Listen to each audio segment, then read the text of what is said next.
present topic of discussion, it is on diseases of skin.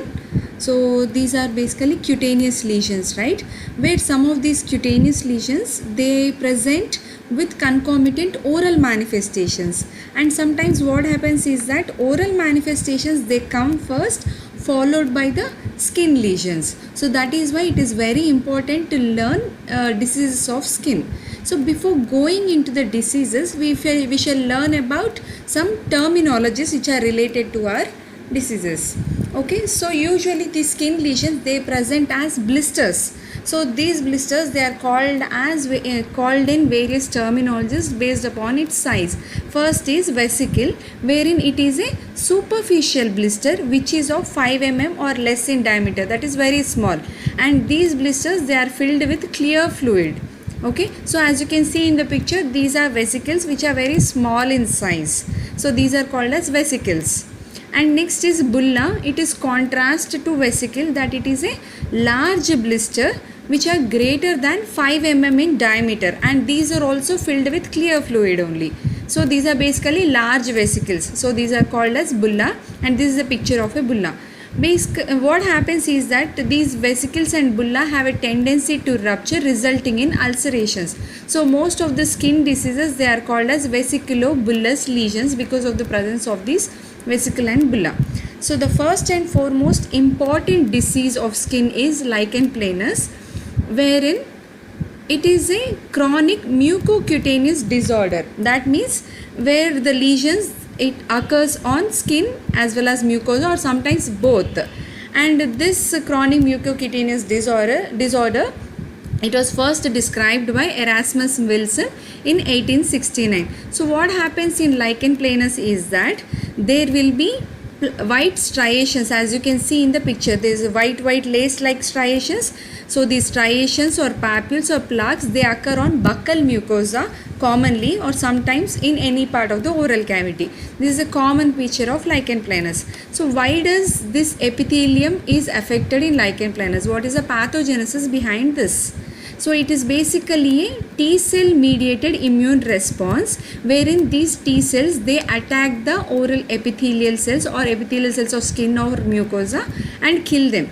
So why they kill them is that, so this is these are different layers of epithelium, that is keratinocytes are epithelial cells, wherein the antigen is unknown, but what we call it as is self-peptide antigen, wherein these T cells are directed against the self-peptide antigen. When it is directed, usually the self-peptide antigen is hidden, but it will be unmasked by whenever our epithelium is exposed to some drugs, trauma, restorative materials or viruses. So whenever it is unmasked, that is, it comes out of its hidden nature, dendritic cells or Langerhans cells along with MHC1 complex, it goes to the epithelium and gets that antigen, and it goes to the lymph node and present it to CD8 plus T cells. So now that the CD8 plus T cells are activated in the presence of this antigen, so what happens is that these CD8 plus T cells, they will move to the epithelium now to attack these antigens.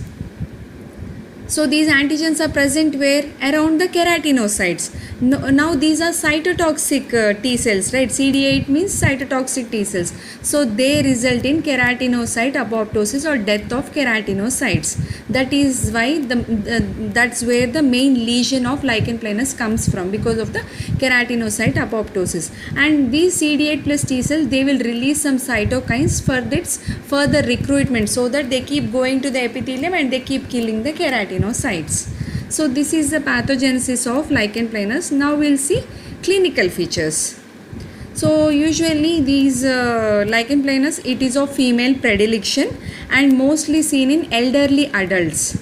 So if we see skin lesions of lichen planus, they are classically described as different P's: P, purple, pruritic, polygonal papules. So they are purple in color, they are pruritic, itchy and polygonal in shape, and mostly seen on the flexure surface of extremities. So these are skin lesions. As you can see, those are all purple, pruritic, polygonal papules. Along with these papules, what happens is that sometimes they reveal a fine lace-like network of white lines on top. Fine lace-like white network of lines. These network of white lines are called as Wickham's striae. This is a characteristic feature of lichen planus, and these type of papules and striae, they are seen even in the oral mucosa also, that is oral manifestations, but they are quite little different from skin lesions. So they are of three types mainly. First is reticular type, wherein it occurs as papules or plaques. Next is erythematous type or atrophic form, or the third one is erosive form, wherein it can be in the form of ulcerations or bullae. So now let's see about the reticular form. Reticular in the sense network like, right? So this is a picture of reticular lichen planus, wherein there will be white radiating thread like papules, white, as you can see there on the buccal mucosa, and most common site is buccal mucosa, and you can see some white radiating lines which are like which have thread like papules, which are arranged in linear retiform arrangement, and you can see at each intersection there will be an elevated dot. So intersection of white lines, there will be an elevated dot which is called as Wickham's striae. Okay, and as these lesions are there, they tend to undergo inflammatory changes also. Whenever there is inflammatory change, there will be melanosis or pigmentation that occurs, as you can see in the third picture. This type of melanin pigmentation caused by inflammation is post-inflammatory melanosis, that is most commonly associated with reticular form. So the next type is erythematous or atrophic type, as you can see in this picture, wherein it usually seen on gingiva as smooth red poorly defined areas. As you can see there, it involves the gingiva completely in smooth red form, so there are no whitish lines, so there will not be any peripheral Wickham's striae, and this type of involvement of gingiva is called as chronic desquamative gingivitis. Okay, so this is about the second type. Now let's move into the third type, that is erosive form. So this erosive form of lichen planus, here most commonly vesicles and bullae, they occur in this form, and these vesicles and bullae, they rupture resulting in an ulcer, as you can see in the picture, and these ulcers will be very much raw as well as painful and irregular in nature, and peripheral to these ulcers will be these white striae, which are Wickham's striae, that are seen as you can see in the picture. So peripheral striae are evident. So these are the various types of lichen planus. So usually these oral lesions in lichen planus, they occur along with the skin lesions, but sometimes what happens is that oral lesions, they come first some weeks or months before itself. After the oral lesions only skin lesions will come.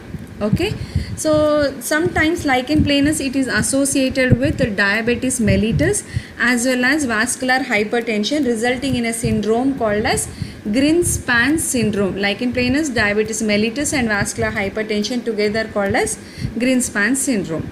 So these are the clinical features of lichen planus. Now let's see histological features, and typical features are there here. Here this is a picture of lichen planus histopathologically, which has epithelium and underlying connective tissue. As you can see, the epithelium, it is very much thickened. So this is called as hyperparakeratosis or orthokeratosis, depending upon the type of epithelium.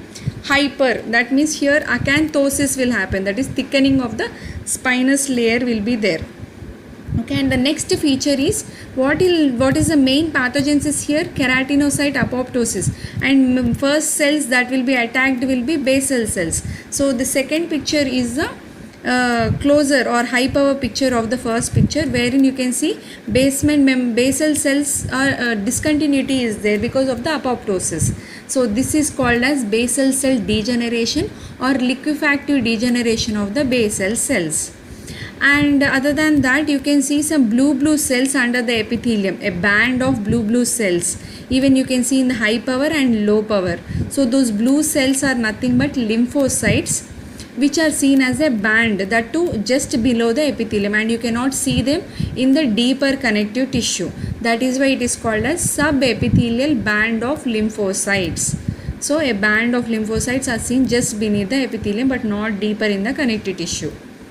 Okay, and keratinocyte and you can see those retiridges, Though because of this apoptosis and degeneration, these reti ridges also will start to become thinner. So this type of thinner appearance of these reti ridges is called as sawtooth like appearance of reti pegs. And basal cell degeneration will occur, right? Keratinocyte apoptosis. So those apoptosized keratinocytes, they appear as hyaline bodies within in between the epithelium and connective tissue. Those are called as civate bodies, colloid bodies, or hyaline bodies. And sometimes there will be a histological clefts that will be seen between the epithelium and the underlying connective tissue. These histological clefts are called as Max-Joseph spaces. So this is a detailed histopathological description of lichen planus. And usually for the skin lesions we will do some other testing called as immunofluorescence testing, wherein upon immunofluorescence there will be a linear pattern of fibrinogen and fibrin in the basement membrane zone. So linear pattern in basement membrane zone. So apart from lichen planus, there is another condition called as lichenoid reaction, wherein this lichenoid reaction, it is very much similar to lichen planus, both clinically as well as histologically. To look at it will also have striae, it can also have papules, and histologically also degeneration of basal cells. Everything will be very much similar. How does it differ is that whatever is stimulating this lichenoid reaction, the stimulating or initiating factor, if you remove that factor, this lichenoid reaction will start to regress, but it doesn't happen in case of lichen planus. Okay, regression will be there upon withdrawal of stimulus. And lichen planus, it occurs mostly on buccal mucosa, tongue, gingiva, right? Whereas this lichenoid reaction, it occurs in atypical locations, anywhere it can occur. And here it is unilateral in occurrence, whereas lichen planus is typically bilateral in nature. Okay. And if you see lichen planus, the epithelium in lichen planus, it can undergo epithelial dysplasia and further can transform into oral squamous cell carcinoma also. That is, malignant transformation can be there, that too in the percentage of 0.3 to 3%. And that too erosive and atrophic forms have this high tendency of malignant transformation. And next important disease is pemphigus. Pemphigus, it is a disease wherein vesicles and bullae are very much common. So basically the name pemphigus itself means bubble or a blister. That is why this disease is termed as pemphigus. Okay, vesicles and bullae are common. And there are different types in pemphigus, like pemphigus vulgaris, pemphigus foliaceus, and paraneoplastic pemphigus. These are the main types: pemphigus vulgaris, pemphigus foliaceus, and paraneoplastic pemphigus. So why this vesicles and bullae, that is why this blisters in pemphigus occurs? What is the pathogenesis behind this? Basically pemphigus itself is an autoimmune disease. That means autoantibodies has to form against some antigen, right? So what is the antigen here? That we shall see now. So this is epithelium with different layers: basal, spinous, granular, and corneum layer, wherein every cell within the epithelium, they are connected to each other by some adhesive molecules. What are the adhesive molecules within the epithelium? They are called as desmosomes. Those green particles, so those are desmosomes. In desmosomes there are various proteins, of which desmoglein 1 and 3 are some of the important components composing the desmosomes. So now in pemphigus what happens is, these autoantibodies which we discussed, as it is an autoimmune disease, they are directed against this desmoglein 1 and 3. That means it is hitting desmosomal complex only, right? So once it is hit, desmosomes will be lost, resulting in cell to cell, the adhesion between cell to cell will be lost. Loss of cell to cell adhesion will be there. That means acantholysis will be there. So cells will start to roam freely within the epithelium, resulting in an intraepithelial blister. So there will not be any connection between one epithelial cell and the other epithelial cell. So if you see in this picture here, so this is a picture wherein epithelium wherein antibodies are directed against desmoglein 3. So desmoglein 3, it is mostly concentrated in the bottom layers of epithelium, but as you can see, basal cells are very much intact. They are not affected. Only suprabasal cells are lying freely. So acantholytic cells are only suprabasal cells. Why these basal cells are intact? Because basal cells are connected to the underlying connective tissue by the help of hemidesmosomes. So hemidesmosomes are not affected here. So that is why basal cells are intact, giving an appearance of tombstone appearance. So here the split here is suprabasal split, and this desmoglein 3 antibodies are directed only in pemphigus vulgaris. Whereas if you see in the second one, the antibodies are directed against desmoglein 1, which is more concentrated in the superficial layers of epithelium, that is seen in pemphigus foliaceus, wherein skin blisters are seen. Pemphigus vulgaris, mucosal blisters are seen. So this is the main pathogenesis behind pemphigus. Now let's see pemphigus vulgaris, wherein we shall see clinical features of pemphigus, as we have already discussed the pathogenesis. Okay, now blister formation will be there. So as it is a vesiculobullous lesion, it is characterized by appearance of vesicles and bullae, both upon skin as well as in the oral mucous membrane. Okay, and if you see, if it is ruptured, it will result in the formation of, it will give that thin watery fluid, and it results in the formation of ulcerations, as you can see in the picture, second picture. Okay, these ulcers will be like fresh ulcers will be there. They leave a raw eroded surface, and sometimes these ulcerations and these blisters, they are even seen along the marginal gingiva of the oral cavity also. And there is a test that can be done to detect pemphigus, which is called as Nikolsky's sign, wherein if you give a lateral pressure on an unaffected skin, if you give lateral pressure, there will be loss of epithelium, resulting in an ulceration or a blister, like in this picture. This sign is called as Nikolsky's sign.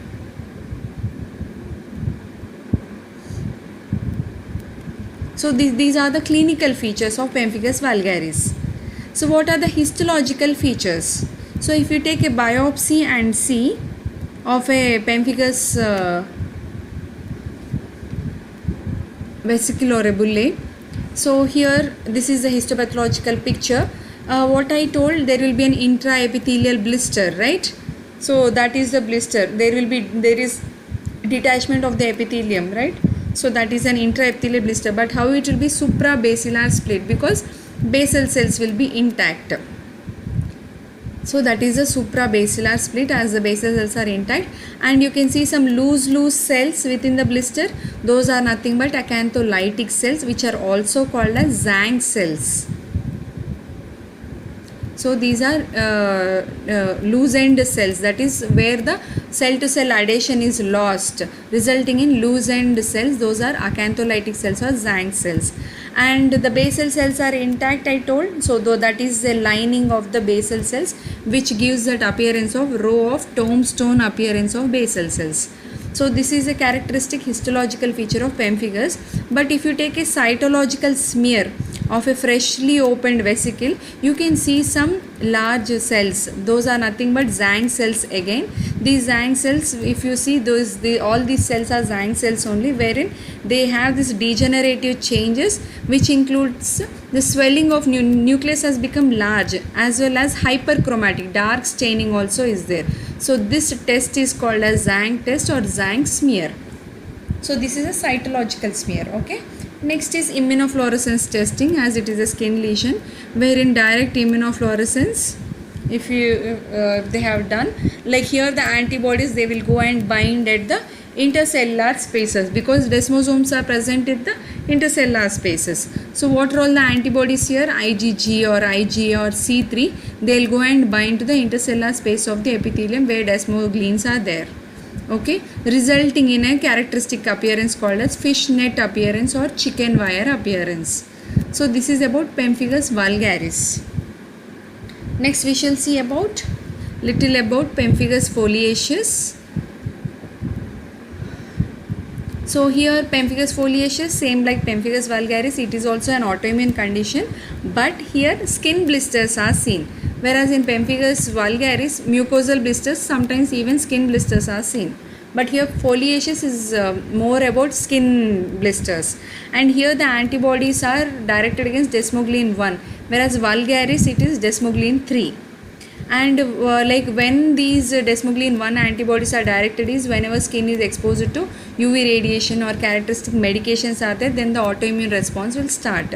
And here also Nikolsky sign is positive, and there is a variant of pemphigus foliaceus which is Brazilian pemphigus or endemic form of pemphigus foliaceus.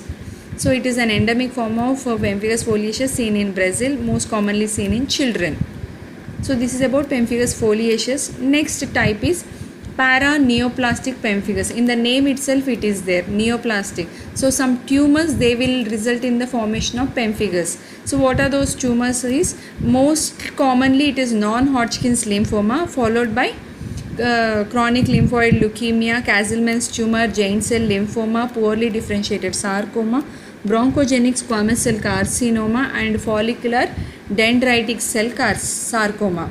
So these are the various malignancies wherein, so these are malignancies, right? So there will be tumor antigens definitely. So these tumor antigens within these malignancies, they will elicit an immune response.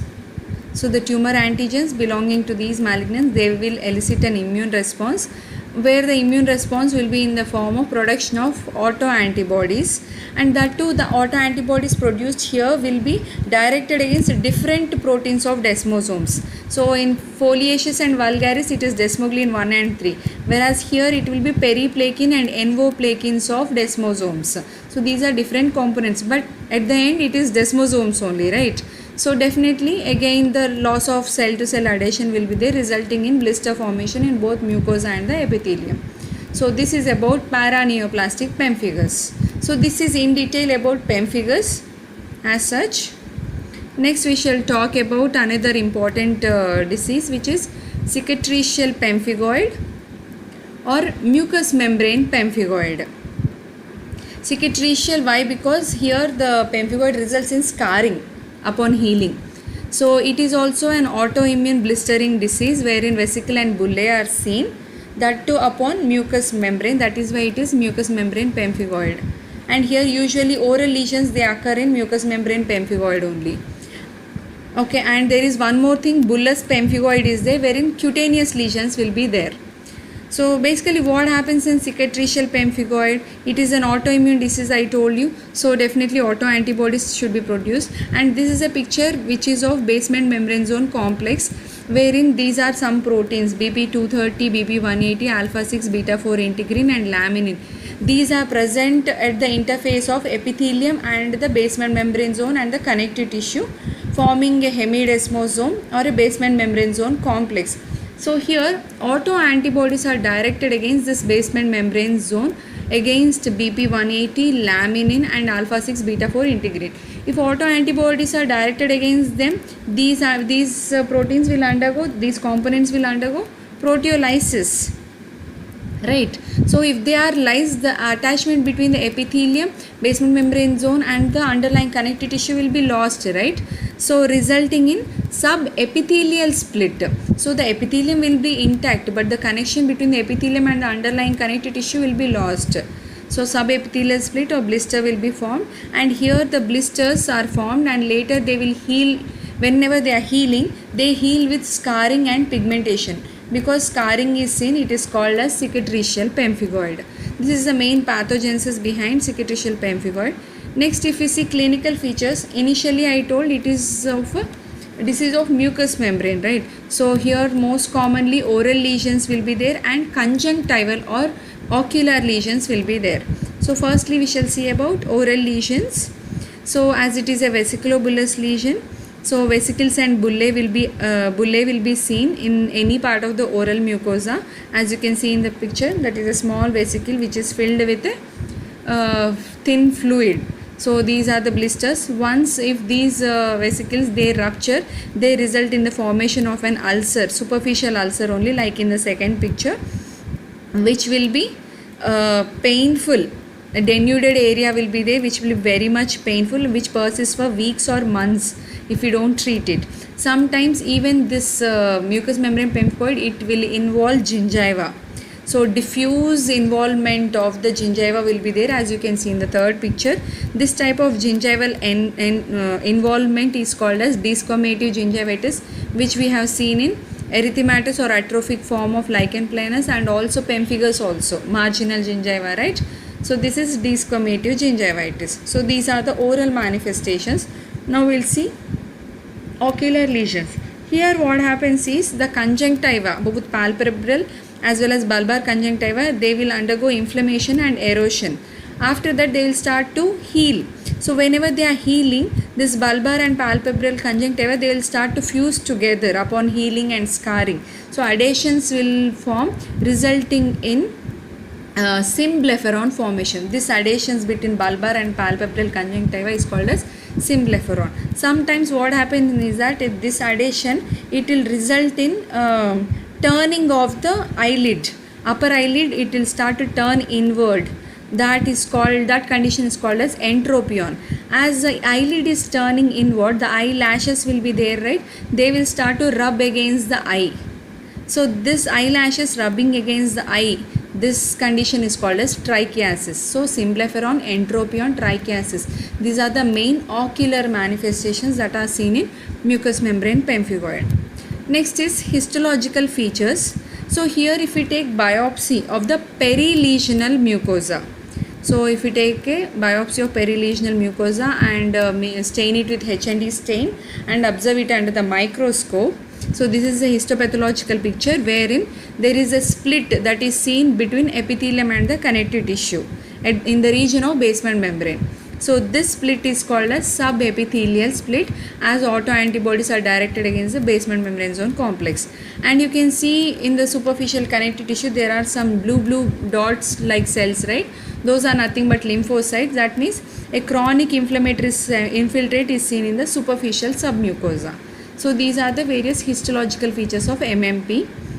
Now, like others, here also we will do immunofluorescence testing, wherein direct immunofluorescence can show, as you can see, some continuous linear band is there that is seen near the basement membrane zone. So continuous linear deposition of antibodies like IgG and complement C3 at basement membrane zone is observed in mucous membrane pemphigoid. This will be the same even in case of bullous membrane pemphigoid, bullous pemphigoid also.